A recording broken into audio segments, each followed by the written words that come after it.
I remember the day I decided to remove the continuous glucose monitor from my arm. There was a distinct click as the adhesive gave way, and I felt a rush of liberation mixed with fear. Numbers had been my guide, but they had also become my cage. Welcome back to the Healthy Life Approach podcast. I'm Kristen Beasley, a certified functional medicine, nutrition, and brain health coach. Today, we're exploring the Know Your Numbers portion on Measure Your Progress. You'll learn how to use data without losing joy, and I'll give you a practical framework to make that real. I want to be honest, this pillar was the hardest for me to describe. Measurement has been both a help and a hindrance in my life. You already know that my father had Lewy Body Dementia. What I haven't shared is how living through his decline affected me personally. During that long period of 10 years of anticipatory grief, something changed in me. I became determined to do everything possible to prevent that from happening to me, to avoid becoming a burden on my husband or my kids. I wanted prevention, certainty, and control wherever I could find it. So I began measuring everything. Each device I bought, every data point I tracked, there was a glimmer of hope that I could somehow ward off this unknown. A continuous glucose monitor became my constant companion for 3 intense years. Now, I want to give you some context. I had been diagnosed with prediabetes, so my interest wasn't random curiosity. It did come from a real health concern. But when I asked my doctor about a CGM, insurance wouldn't cover it. So I went the direct consumer route, month after month, year after year. My reason for wanting the data was legitimate. The problem wasn't that I tracked, it was how I tracked. The relationship I developed with that device became unhealthy. Important note, if your doctor has prescribed a monitoring device as part of your medical treatment, a CGM for type 1 diabetes, a cardiac monitor, a pulse oximeter, this episode is not telling you to stop. Those devices serve a clinical purpose, and decisions about them should be made with your healthcare team. What I'm addressing is the relationship we develop with tracking and how that relationship can become problematic, even when the data itself is useful. At first, tracking felt empowering, like having a flashlight in a dark room. I'd see a spike and think, okay, now I know. Then I'd adjust. Then I'd optimize. Then I prevent it. But as months passed, that sense of empowerment shifted. The data stopped being just information. It started feeling like a judge. I began choosing food mainly based on whether it would raise my blood sugar, not for nourishment, balance, or enjoyment. Even a piece of fruit could make me feel like I'd done something wrong. A celebratory dinner with my family stopped being a celebration. It became a stress test. I'd sit at the table trying to smile and participate, but my attention was split. Part of me watched a little screen waiting for that arrow to point straight up, feeling my heart race as if a number could predict my future. I realized I wasn't really living, I was just monitoring. One day, my husband said something that changed everything. He wasn't harsh or dramatic, just gentle and clear. He told me, Kristen, in your efforts to prevent brain decline, you've stopped living. When he said it, I knew he was right. What I'd lost wasn't my blood sugar control. What I'd lost was joy, presence, the ability to be with people without calculating. My grief over my father's decline had turned into an obsession with control. Constant tracking became my way of coping. It felt like protection, but it was actually a cage. That conversation was a turning point. I removed the CGM. It's now been over a year since I've worn one continuously. I want to be clear, wearing a CGM was not a waste. Those first months were genuinely valuable. I learned how my body responds to different foods. I ran experiments, eating protein first, adding fiber, testing whether a walk after dinner actually helped me. That information was useful, and I'm glad I have it. But here's the thing. Most of us eat roughly the same 15 to 20 foods regularly. Once you've seen how your body responds to your usual meals, you've captured most of the insight a CGM can offer.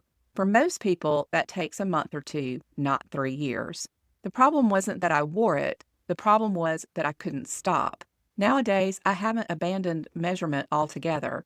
I still check my A1C regularly.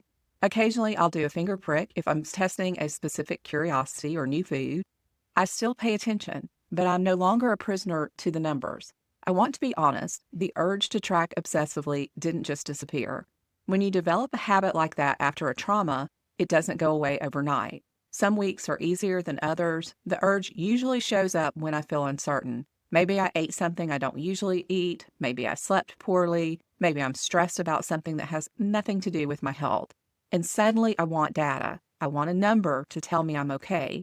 I've learned to pause when I notice that pull. I ask myself, what am I actually looking for right now?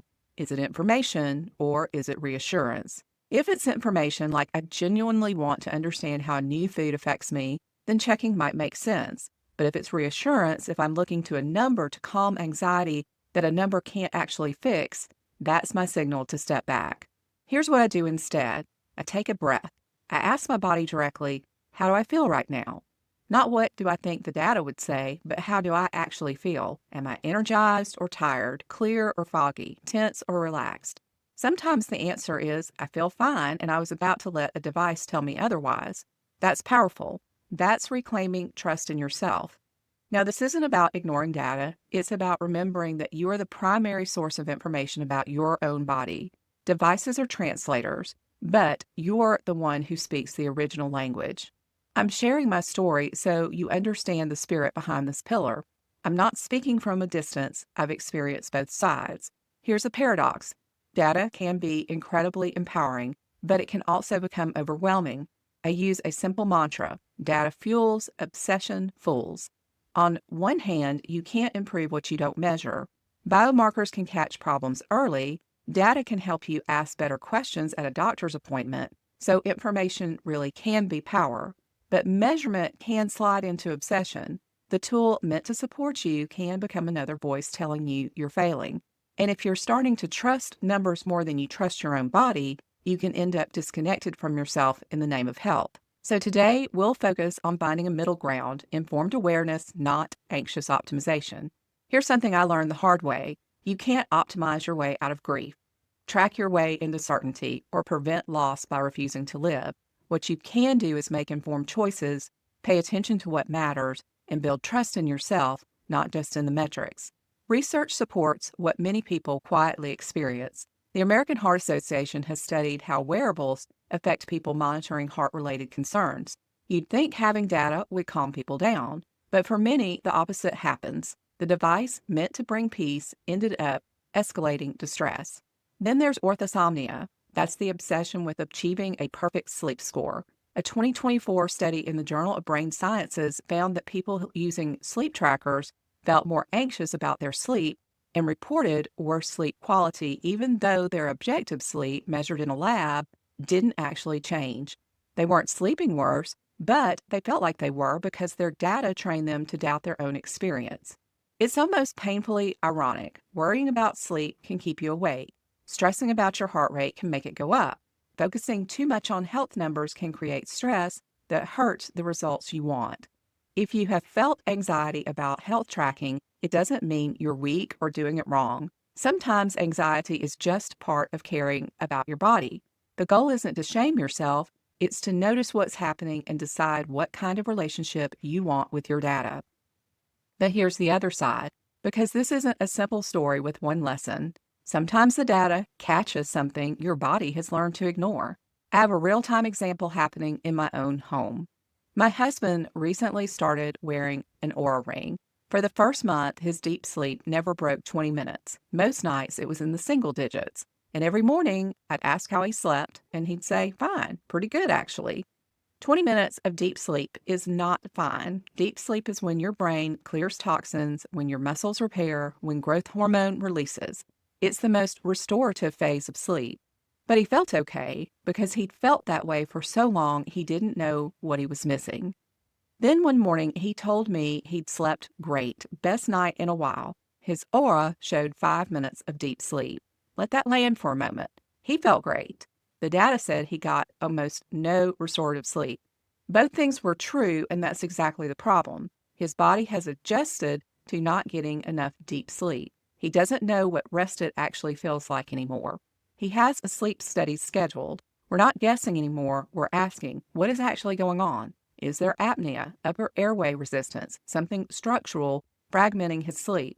The data told us to stop assuming everything was fine. My story was about a device telling me I was failing when I felt fine and letting that number steal my peace. His story is the opposite. He felt fine, but the device was catching something his body had normalized. Same household, same commitment to health, completely different lessons. For me, with the CGM, I needed to step back. Removing the device was an act of self-trust. For my husband with the Oura, he needed to lean in. Ignoring the device would have meant ignoring a real problem. The goal is wisdom, not rules. Paying attention without being controlled, trusting yourself while staying curious about what you might be missing. His sleep study is this week, so I'll share what we learn in a future episode because this is what real health optimization looks like. Not perfect, not linear, just paying attention and staying curious. So how can you tell if your tracking has gone from helpful to harmful? I want you to ask yourself these questions honestly and without judgment. First, do you check your numbers before you check in with yourself? Do you reach for your phone to see your sleep score before you even ask, do I feel rested? Second, does the data override your lived experience? If you wake up feeling good, then see a low sleep score and suddenly feel tired, that's a red flag. Third, do you feel uneasy if you can't wear your device? Do you skip activities because they're going to mess up your data? And fourth, are you choosing food primarily to avoid a glucose spike, like me, rather than to nourish yourself?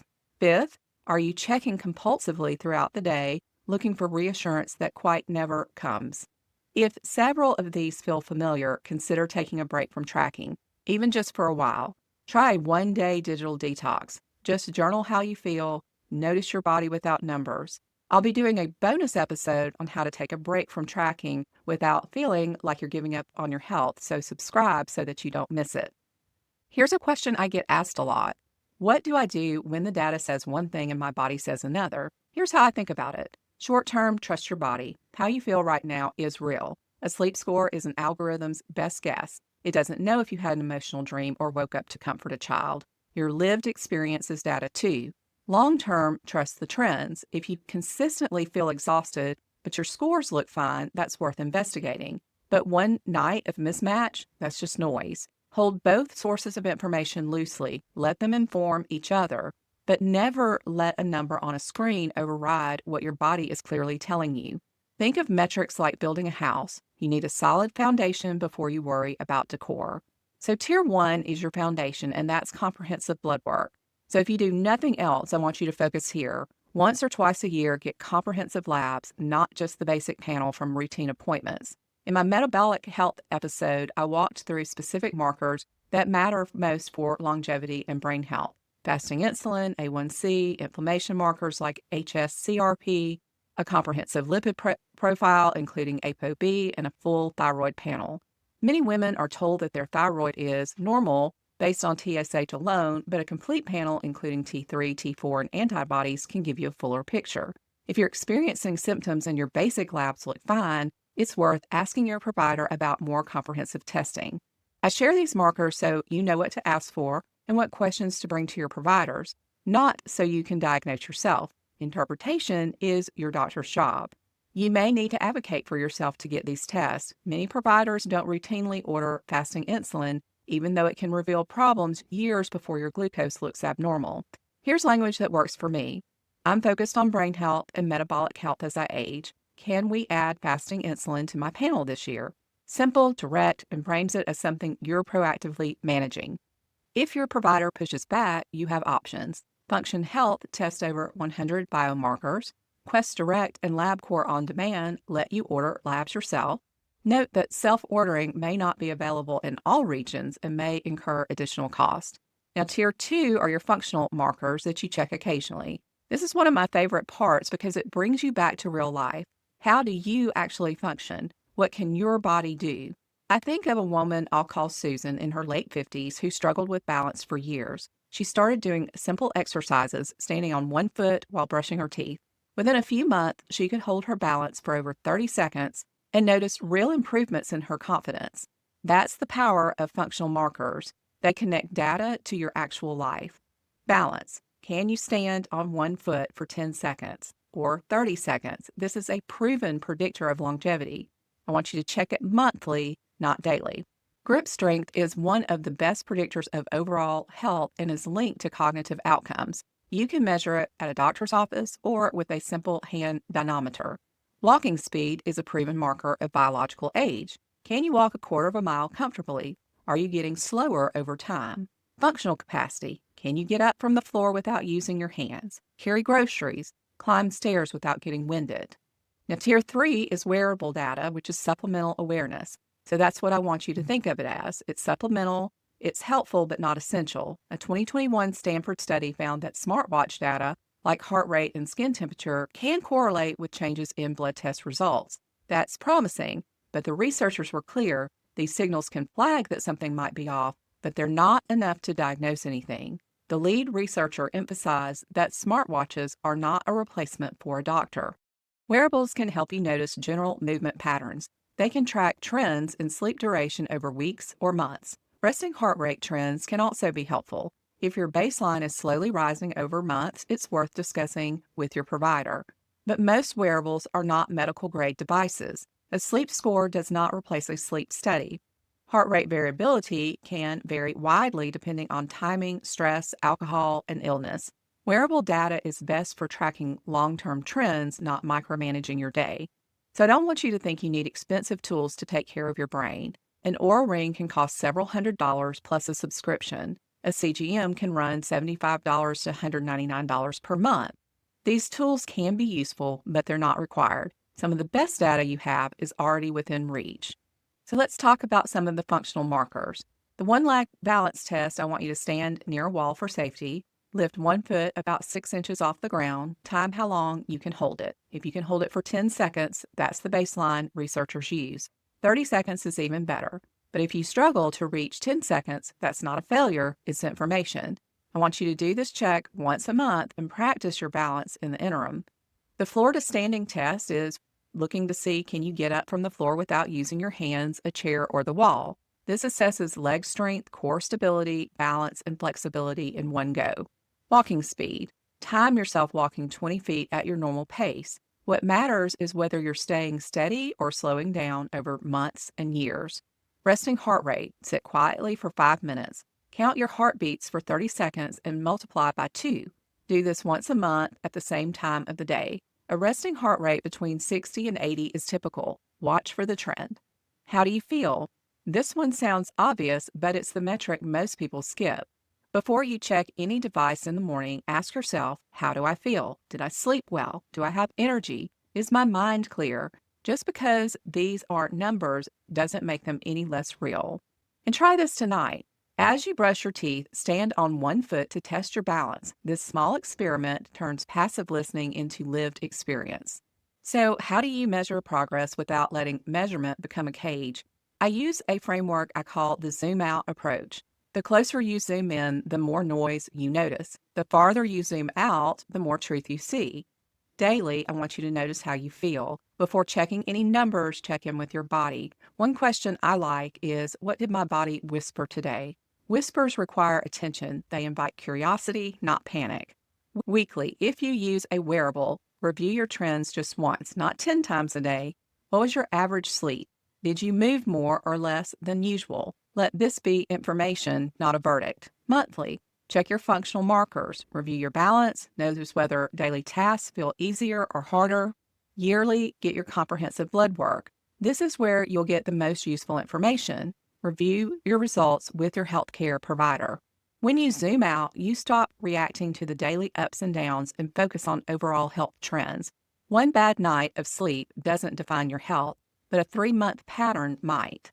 Try setting a 5-minute weekly ritual, maybe Sunday evening. Look back at your week and ask, what patterns do I see? What's the one small intention for next week? This gentle structure is very different from compulsive checking. If you're dealing with a disability, chronic condition, injury recovery, or a body that doesn't fit neat, standardized metrics, some generic advice can feel irrelevant or, worse, discouraging. I think of a man I'll call Tom who lives with a chronic condition.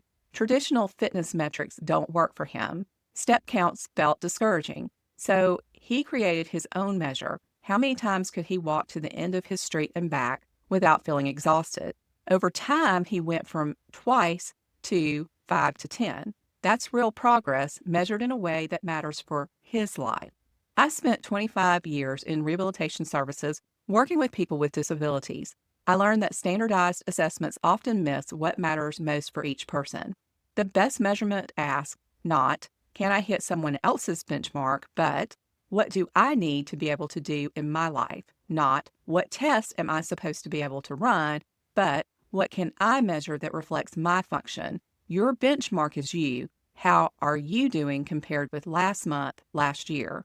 Physical therapists, occupational therapists, and physiatrists can help you find markers that truly reflect your function. Measurement is still yours. It just needs to fit your real life. Measurement can either empower you or trap you. The difference isn't in the device, it's in your relationship with it. Use the zoom out approach, check in with your body daily, review device trends weekly, do functional check-ins monthly, and get comprehensive labs once or twice a year. Don't overlook the free signals, how you feel, your balance, your walking speed, your ability to move through your day. These things count, they matter, and they're yours. If you saw yourself in the anxious tracking patterns we discussed, know that you're not alone. You don't have to stop caring about your health to stop obsessing over data. You can care deeply and still live fully. So I'm going to leave you with this challenge. What's the one metric that you will rethink this week? Next week, we're going to move into the final pillar of my framework, empower through education, becoming a real partner in your healthcare, not just a passive patient. Before you go, download the free guide from the show notes, How to Boost Brain Power During Menopause. And I'd love to hear from you. Has tracking ever made you feel more anxious? What helps you feel grounded? Send me a message. Your experience might help someone else on this journey. Thank you for being here. Take care of your beautiful brain. Disclaimer, I am a health coach, not a licensed medical professional. This podcast is for general educational and informational purposes only and is not a substitute for medical advice, diagnosis, or treatment. Please talk with your physician or a qualified healthcare provider about your personal situation. This podcast and the show notes may include affiliate links. If you purchase through them, I may earn a commission at no extra cost to you, which helps to support the show. As an Amazon associate, I earn from qualifying purchases.